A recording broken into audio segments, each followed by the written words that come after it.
Pourquoi New York Zoo est l'un de mes jeux de placement de tuiles préférés? Dans New York Zoo, le but c'est de construire un zoo, un peu comme le zoo de Central Park à New York, et on le construit à partir de placements d'animaux et de placements de polyomino. Des polyomino, c'est des tuiles avec différentes formes et qui sont souvent pas rectangulaires comme les dominos classiques. Et donc le but des jeux de placement à polyomino, c'est souvent d'optimiser le placement des différentes formes, un peu à la manière d'un Tetris, pour remplir le plus possible l'espace. Perso, j'adore ce jeu parce que, à mon sens, au cœur du gameplay, c'est pas spécialement l'optimisation du placement des polyomino, c'est plein d'autres choses. Et donc le jeu se contente pas de cette optimisation. Et c'est de ça que j'ai envie de parler aujourd'hui. Le jeu se présente comme ceci. Donc on a chaque joueur a un emplacement de zoo avec un espace dans lequel il va pouvoir placer ses polyomino.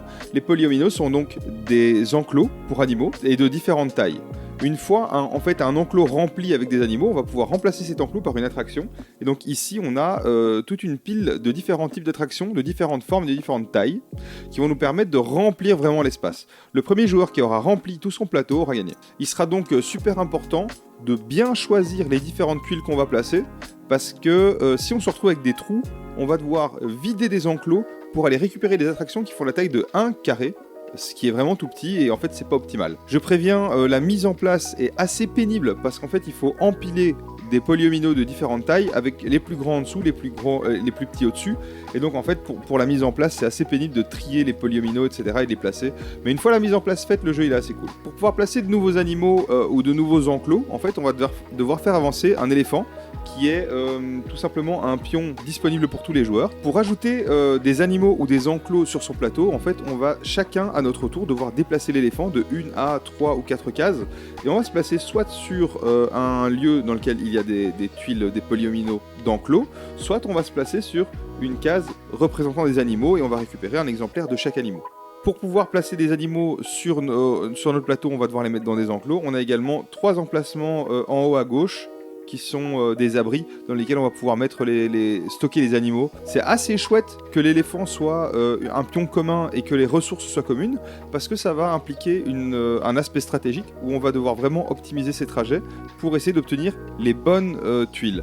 Ça va également créer un engagement assez continu, parce que durant les tours des autres joueurs, on va vraiment observer ce qu'ils vont faire pour voir s'ils sont intéressés par des tuiles qui nous intéressent, pour voir un petit peu aussi de quel nombre de cases on va faire avancer l'éléphant ou pas, parce que ça risque de leur donner des opportunités. Personnellement, j'adore à quel point les règles sont simples. Donc à son tour, on prend l'éléphant, on le déplace, on réalise l'effet de la case, et puis c'est tout.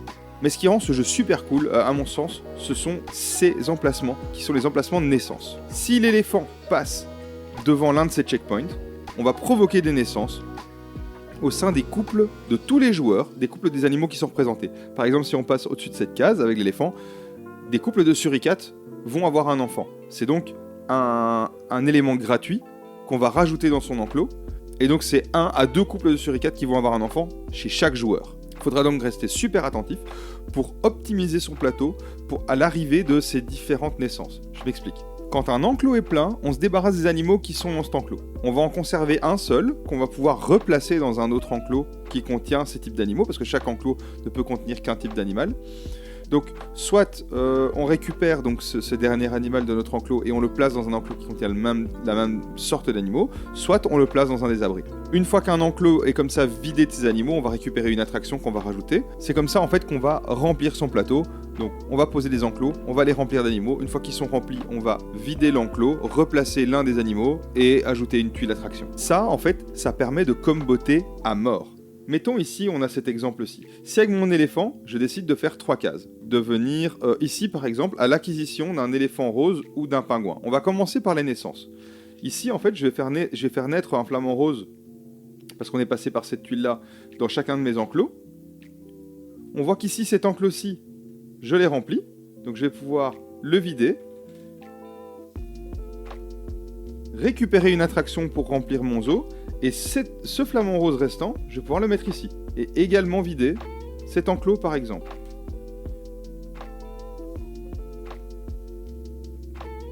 Voilà, c'est très très intelligent parce que ça va vraiment permettre de comboter, on va vraiment essayer d'optimiser le placement de ces animaux, on va essayer de faire en sorte que à chaque passage de naissance, d'avoir le plus de naissances possible. Ça veut dire que ici par exemple, je dois anticiper le fait qu'il va y avoir une naissance de kangourou.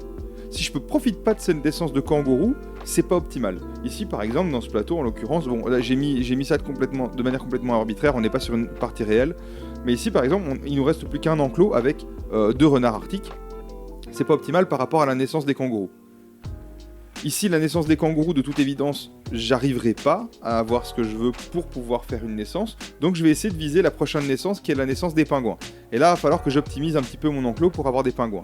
On voit ici que je peux obtenir un flamant rose et un pingouin. Donc déjà, je vais pouvoir mettre un flamant rose et un pingouin. Par contre, ici, ce que je viens de faire, par exemple, c'est pas optimal du tout. Ici, ce que j'ai fait, c'est... Donc j'ai complété 2 enclos avec flamant rose, j'ai pas d'autres enclos disponibles, donc ici en fait je vais devoir aller récupérer un enclos pour y mettre des flamants roses, parce que pour l'instant mes flamants roses ne me servent plus à rien. En cas de naissance de flamant rose, j'ai aucun flamant rose dans mes enclos, donc j'aurai pas de naissance. Enfin voilà, ici c'est pas optimal. Ce qu'il aurait fallu en fait avant de compléter un enclos, c'est être sûr qu'on ait un enclos libre avec des flamants roses par exemple, dans lesquels j'aurais pu les mettre et optimiser comme ceci. J'aurais pu vider un 3e enclos de flamant rose par exemple. C'est donc un jeu de combos, et en fait c'est très satisfaisant, parce que les combos peuvent être vraiment balèzes. On peut vraiment enchaîner un certain nombre d'actions qui découlent tout simplement d'une naissance ou de l'acquisition d'un animal.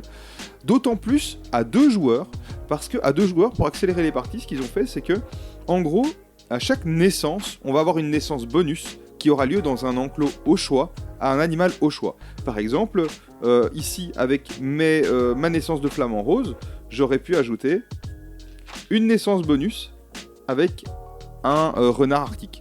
Ça permet d'encore plus comboter, parce que là, si j'avais eu un plateau un petit peu plus avancé dans une partie, j'aurais pu potentiellement vider 3 enclos de flamant rose, potentiellement 2 enclos de renard arctique. Il y a moyen de vraiment comboter fort. L'enjeu sera donc d'essayer de réaliser une naissance à chaque passage par un checkpoint de naissance, et de réaliser le plus de combos possible pour obtenir les attractions les plus intéressantes. Parce qu'en gros, les attractions sont en nombre limité, il y a très peu de grosses attractions, la plupart sont petites. Pour remplir plus rapidement son plateau, le but va être aussi d'être le premier à récupérer les attractions, les plus grandes attractions. Là, en fait, ça va être une question de choix. Donc, soit j'essaye de remplir rapidement des petits enclos de 4 cases, mais alors je perds les animaux, mais au moins j'aurai récupéré les grosses attractions. Ça me ralentira dans l'obtention des combos, parce que les autres joueurs qui n'auront pas visé les attractions auront des enclos avec beaucoup d'animaux. Moi, j'aurais ralenti ce processus parce que j'aurais essayé de vider mes animaux rapidement pour récupérer les plus grosses attractions. Voilà, c'est un petit peu un jeu d'optimisation comme ça aussi, entre essayer de finir les enclos pour obtenir les bonnes attractions, ou ne pas les finir pour pouvoir optimiser sur chaque naissance. Beaucoup de jeux de placement de polyomino créent pas beaucoup d'interactions, pas beaucoup d'engagement. C'est-à-dire que soit on va être dans le syndrome du solitaire, où chaque joueur en fait va créer son petit élément dans son coin, et les interactions entre les joueurs seront pas énormes. Soit il y aura un plateau central comme ceci pour obtenir des tuiles, etc. Ce qui souvent va être le cas, mais la partie d'un autre joueur n'aura pas énormément d'impact sur moi. Voilà, il n'y a pas toujours beaucoup d'engagement. New York Zoo pallie ce manque par le fait d'avoir toutes ces ressources en commun, d'avoir un plateau commun et ce pion qui se déplace et qui impacte la partie de tout le monde. D'autant plus qu'il faudra optimiser son plateau à l'aide des attractions, et que les attractions, elles aussi, sont en nombre limité. Et donc, il y a aussi une petite course de ce côté-là. Par contre, il ne faut pas foncer tête baissée, parce que si on fonce tête baissée, on ne pourra pas faire des combos avec les animaux. Voilà, c'est vraiment... c'est un jeu qui est très intéressant, qui crée beaucoup d'engagement, qui permet de faire des chouettes combos, qui permet de se casser la tête, parce qu'on va vraiment réfléchir, tout en gardant un gameplay assez light, une thématique assez light, et un jeu très joli. Ce jeu est incroyable parce qu'il est très simple, il conserve tout ce qui concerne l'intérêt du placement de polyomino avec cette optimisation d'espace et de structuration de dés, etc. Mais tout en conservant cet engagement constant au moment où les autres joueurs vont jouer. Je ne l'ai pas spécialement mentionné avant, mais le visuel est incroyable, hein, donc c'est Super Meeple qui édite ceci. On a... évidemment, Super Meeple oblige, des petits meeples d'animaux qui sont incroyablement jolis, des petits meeples en bois. Donc on a les flamants roses, les suricates, les pingouins, les kangourous, les renards arctiques. vraiment très très joli, moi je trouve. New York Zoo de Uwe Rosenberg est donc mon jeu de placement de Polyomino préféré. N'hésitez pas à me dire si vous avez testé ce jeu, si vous le connaissiez, si vous le kiffez, si vous le kiffez pas, qu'est-ce que vous appréciez. N'hésitez pas à me dire aussi ce que vous en pensez. Les commentaires sont évidemment là pour ça. Sur ce, n'hésitez pas à follow la chaîne, à liker la vidéo si vous avez kiffé. Et des bisous!